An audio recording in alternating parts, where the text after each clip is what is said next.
তোমরা সবাই কেমন আছো? আশা করি তোমরা সকলেই খুব খুব ভালো আছো, আর আমিও খুব ভালো আছি। আর তোমাদের সাথে নিয়েই ব্লগটা স্টার্ট করছি। আশা করি আজকের ব্লগটা তোমাদের ভালোই লাগবে। আর সকালবেলা উঠি, অনেক সকালেই উঠি, কিন্তু কুয়াশার জন্য না বাইরে বেরোই না।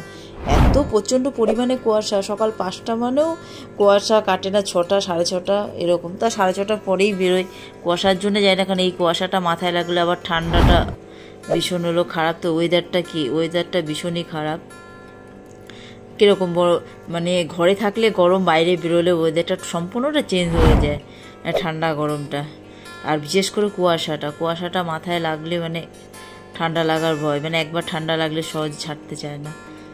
তো ওই কারণের জন্যে বেশি একটা সকালে উঠি ঠিকই, ঘরের কাজগুলো থাকে সেগুলো সেরে নিই। আর এদিকে তখন বেরোই একটু লেট করে। গরমকালে কি আবার কোনো অসুবিধা হয় না, গরমকালে একদম ঘুম যখনই ভাঙলো তখনই বাইরে বেরোলাম, কোনো ব্যাপার না।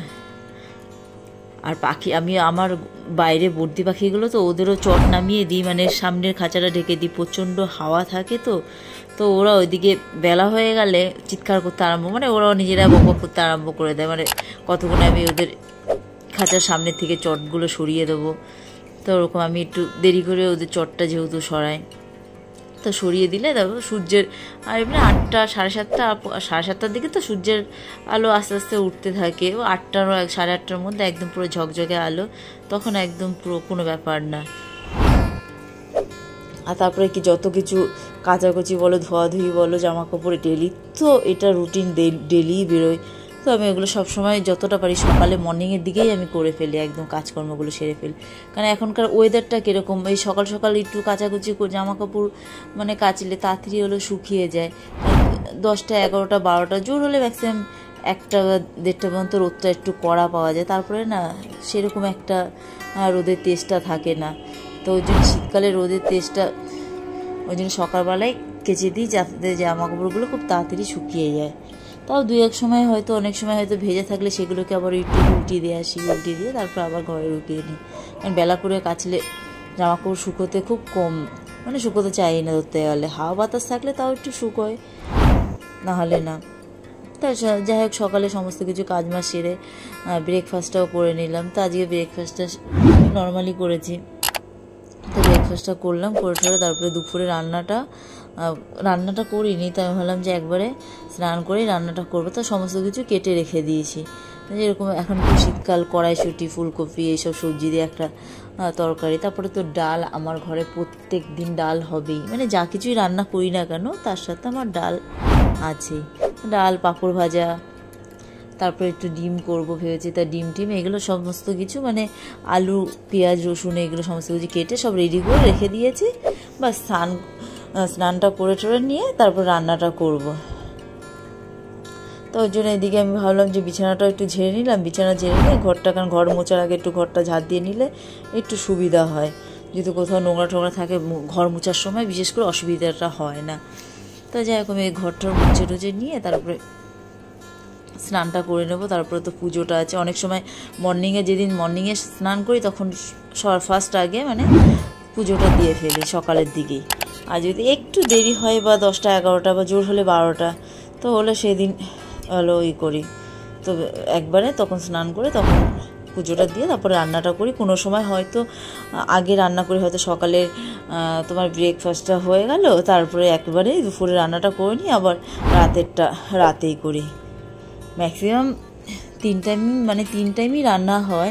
অনেক সময় একবারে 2 টাইমে রান্নাটা হয়ে গেল, রাতের টাইমে রাতে রান্না করি। কারণ রাতে যেহেতু আমাদের খাওয়া দাওয়া করতে করতে অনেক রাত হয়ে যায়, ওই জন্য রাতে ম্যাক্সিমাম তো রান্না করতে যাই 11টা 11:30টার দিকে আমার রাতে রান্না। তো ওই জন্যই রাতেই করি রান্নাটা।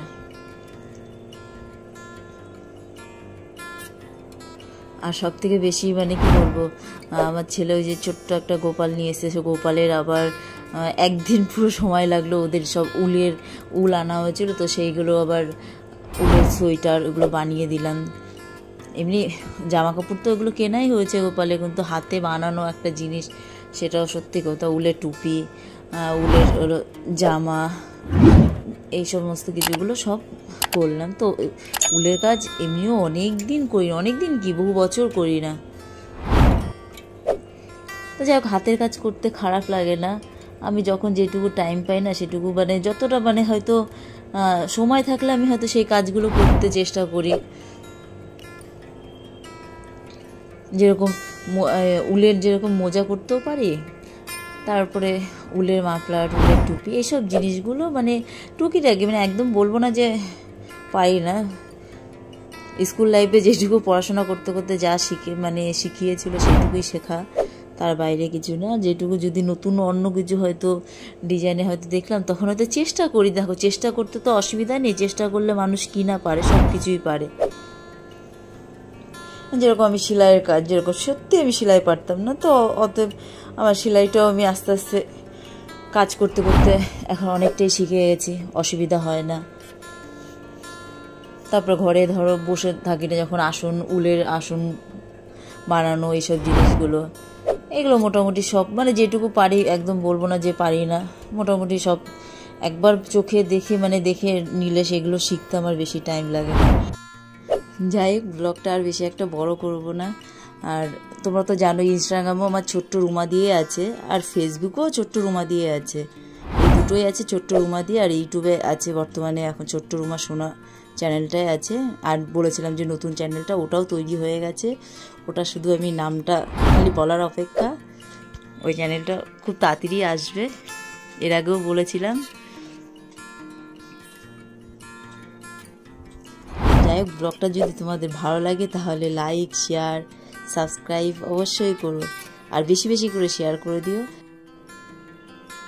আর তোমরা ভালো থেকো, সুস্থ থেকো। গুড বাই, দেখা হচ্ছে নতুন একটা ব্লগের সাথে।